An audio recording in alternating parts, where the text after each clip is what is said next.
Hi guys! Welcome to Jekotech TV! Smile ka muna dyan! Okay guys, let's go! Hello guys, welcome back again to my channel. Hello guys, meron tayo susuriin dito. Kalalabas-labas lang ngayong March 11, 2024. Ang pangalan naman ito ay Bank Application. Ito raw ay merong free 1,025 pag tayo nag-sign up. At meron daw itong palibreng pera pa, araw-araw.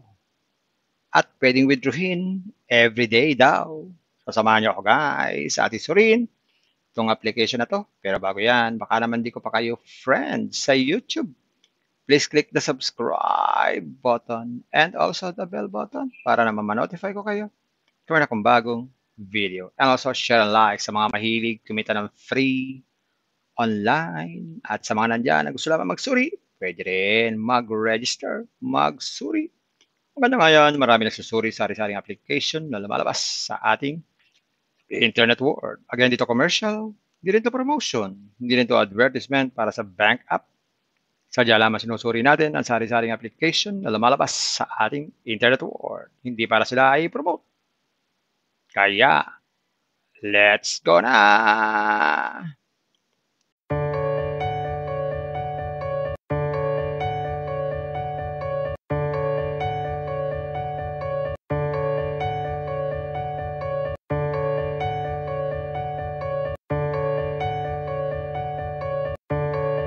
Yan, ganyan lang kasimple.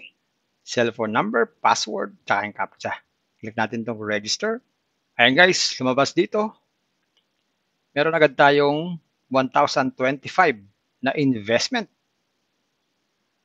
So ayan guys, lumalabas dito, meron daw tayong total income agad na 1,025 for investment. So ibig sabihin, income na siya pero hindi siya pwedeng withdrawin. For investment lang. So check nga natin dito sa order. Sa order, meron tayo ditong yun, 1,000. So nandito na pala yung 1,000. In-invest na agad nila. Kahit wala tayong pahintulot. At kikita daw ito ng 3 pesos every day sa loob ng 360 days. So ibig sabihin, 900, magkano yan? 1,018. 1,080 ang kita sa isang taon o halos isang taon dahil 360 days.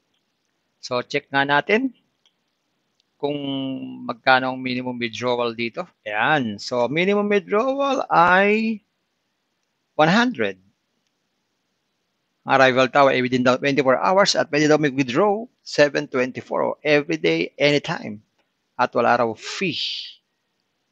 Ay sa taas nakita natin, balance natin 25, hindi pa tayo pwede mag-withdraw. Pero total income daw ay 1,025. Yung 1,000 na invest na pala, automatic. So natira na lang ay 25 pesos. So wala na tayong magagawa dyan. Mag-aantay na lang tayo na magkaroon tayo ng 100. Pwedeng mag-withdraw kahit wala tayong puhunan. At pwedeng ma-check pag tayo nag-withdraw. Nandito po yung withdrawal record. Ngayon, check naman natin yung mga inaalok nilang investment dito. Dito sa home. Ayan, ito yung mga inaalok nilang investment. Invest ka raw ng 250. Pagkikita ka raw ng 75 pesos every day.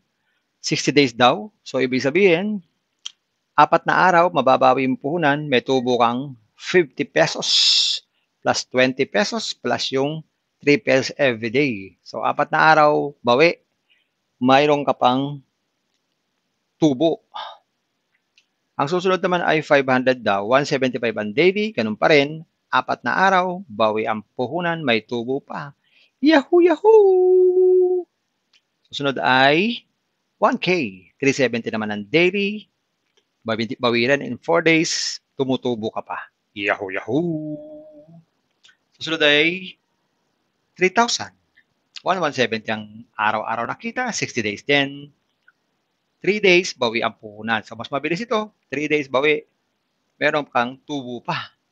Ang susunod ay 8K, 3 to 80 ang daily, 15K, 64.50. Pag 25K is 12 to 50. 2 days lang ito, bawi na. Yahoo! Yahoo!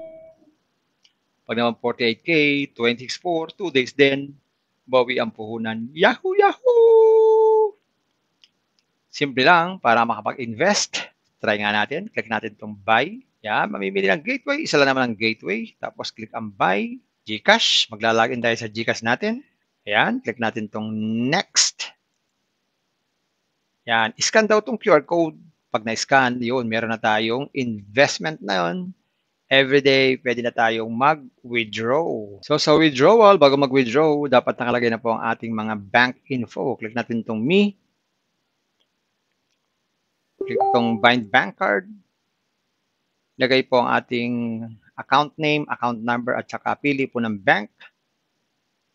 Bank name. Ang bank name po natin ay Gcash. At number. At ang name. Yan, meron na tayong bank info. Anytime, pwede na tayong mag-withdraw basta meron tayong 100 pesos. Yan. So, pwede tayong mag-band bank card anytime, magpalit-palit. At meron silang payment record para makita natin yung ating mga ni-recharge. At ganoon din balance record. My order para makita natin yung ating mga pinurchase na investment. Customer support in case na meron tayong problems sa ating account. At about us, pwede tayong magbasa-basa o wala tayong ginagawa. At question, ito yung mga frequently asked question. At log out pag ayaw na natin sa application na to. Ayan guys, nakita natin itong bank application. Parehas din ang sistema. Meron nga libreng 1,025 pero agad-agad in-invest yung 1,000. Kaya natira ay 25 pesos na lang. Pero yung 1,000 nagkikita ng 3 pesos every day. Meron din sila inaalok ng mga investment. Kaya lang, kailangan natin maglabas ng pera. Kaya nga guys, parati ko kayong pinagbibilinan, nire-remind, before you invest, think twice, mag-search, magtanong-tanong bago mag-invest, and invest at your own risk, invest what you can afford to lose. Yun lang po sobrang pera ang ating invest. Huwag yung ating pakabuhay, pabiling bigat, pabiling ulam, patuwisyo, at lalo na, huwag na po tayo mangutang. Kung wala po tayo pang-invest, kung may free, sa free na lang muna tayo. Kung may free, sa free na lang muna tayo. Meron itong free, kaya lang, ang free nito ay 25 pesos lang. 3 pesos every day at mag-iipon-ipon. Pag 100 na, pwede nang withdrawin. Pero, isa pang paalala, ang ganito mga application, minsan tumatagal. Pero minsan, sandaling-sandali lamang. Kaya maging maingat sa ating pag-invest.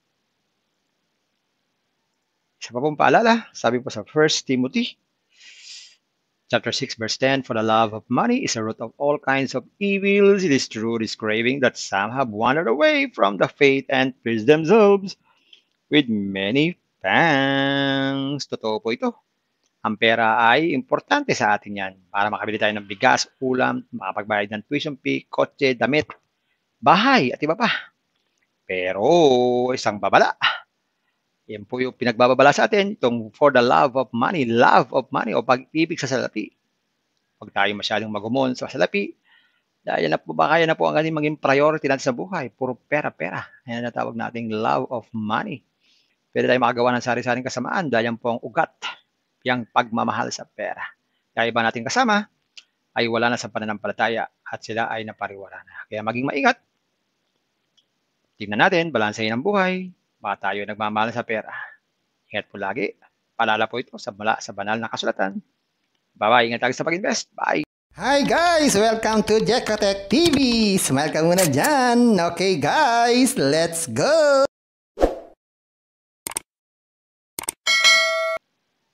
Isa pa pong paalala, sabi po sa 1 Timothy, Chapter 6, verse 10, for the love of money is a root of all kinds of evils. It is true, this craving that some have wandered away from the faith and pierced themselves with many pangs. Totoo po ito.